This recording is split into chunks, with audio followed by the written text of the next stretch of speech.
महाराज जी, प्रेम और वासना में क्या अंतर है? वासना अगर सद है तो प्रेम में सहायक है, और वासना असद है तो वो दुर्वासना है, वो नरकगामी बना देगी। वासना चाहिए, हम वासना का निषेध नहीं करते, वासना चाहिए। वो भगवत आराधन की वासना होनी चाहिए, धर्म पूर्वक विषय सेवन की वासना होनी चाहिए। असद वासना का त्याग, सद वासना के द्वारा भगवत मार्ग में पहुंचना, फिर सद वासना का भी त्याग, निर्वासनिक। असद वासना का त्याग करना अनिवार्य है। सदवासना भक्ति में सहायक है। अगर सदवासना नहीं होगी तो भक्ति तक हम पहुंच ही नहीं पाएंगे। हमारे अंदर सदवासना होनी चाहिए, असद वासना का त्याग होना चाहिए। दुर्वासना जो हमारे हृदय को खींच करके असत आचरण कराती है, उसका त्याग करना चाहिए। और सद वासना से भक्ति, और भक्ति से समस्त वासना, सद असत दोनों का त्याग, फिर तो हृदय में कोई भी वासना नहीं रह जाती है। वासना उपासना में बदल जाए, वही सदवासना है। सर्वश्रेष्ठ प्रेम है, वासना नहीं। लेकिन वासना सहयोगी है। कौन सी? सदवासना। अगर सदवासना हमारे अंदर नहीं होगी तो असद वासना का नाश नहीं होगा। सदवासना भगवत प्राप्ति की वासना, भगवत प्राप्ति की लालसा, यही हमें भगवत प्रेम तक पहुंच। प्रेम की समानता तो मोक्ष नहीं कर सकता। ये वासना क्या चीज है? भावना जी राजस्थान से। राधे राधे महाराज जी। महाराज जी, आपके श्रीमुख से सुना है कि भगवान के बन के भगवान के लिए साधना करना, इसी से भगवत प्रेम जागृत होता है। महाराज जी, हम भगवान के लिए अपना सर्वस्व कैसे दें, उनका कैसे बने महाराज जी?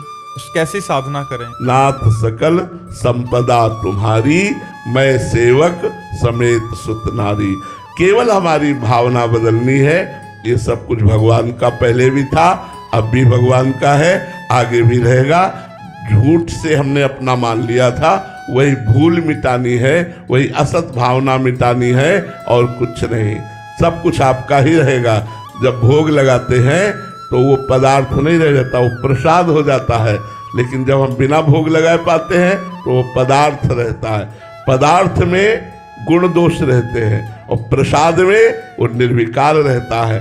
तो जब हम अपना मानते हैं तो कर्मों का भोग भोगना पड़ता है, और जब प्रभु को समर्पित हो जाते हैं तो भोग भोगते हुए भी वो निर्विकार स्थिति को प्राप्त होकर मोक्ष या प्रेम को प्राप्त होता है। तो हम भगवान को कैसे अपना समर्पण करें? भावना से। ये पुत्र भगवान का, ये पत्नी भगवान की, पति भगवान का स्वरूप, सब कुछ भगवान का, घर भगवान का, सब भगवान का है। देखो, एक कुटिया में आसक्ति हो जाए तो आपके बंधन का कारण हो सकता है। और चक्रवर्ती सम्राट महाराज अम्बरीश पूरे राज्य पर आसक्ति नहीं, भगवान का मान के कर रहे हैं। तो कहे भरत जी महाराज राम जी की पादुका को सिंहासन पर विराजमान कर 14 वर्ष तक अयोध्या का शासन किया। लेकिन शासन किसका? राम जी का। राज्य किसका? राम जी का। भरत जी क्या समझते थे? मैं सेवक हूं और पादुका जी राजा हैं, उनकी आज्ञा मांग मांग करके पूरे नगर का शासन करते थे। ऐसे ही मैं सेवक समेत सुत नारी, अगर ऐसा भाव है, नाथ सकल संपदा तुम्हारी, तो पूर्ण समर्पण है। समर्पण का मतलब ये नहीं होता कि हम कहीं कुछ लिखा पढ़ी बदल दें। कुछ देने लेने की जरूरत नहीं, केवल भावना बदलने की जरूरत है। ये सब कुछ प्रभु का है, ऐसा मान लेना ही समर्पण है।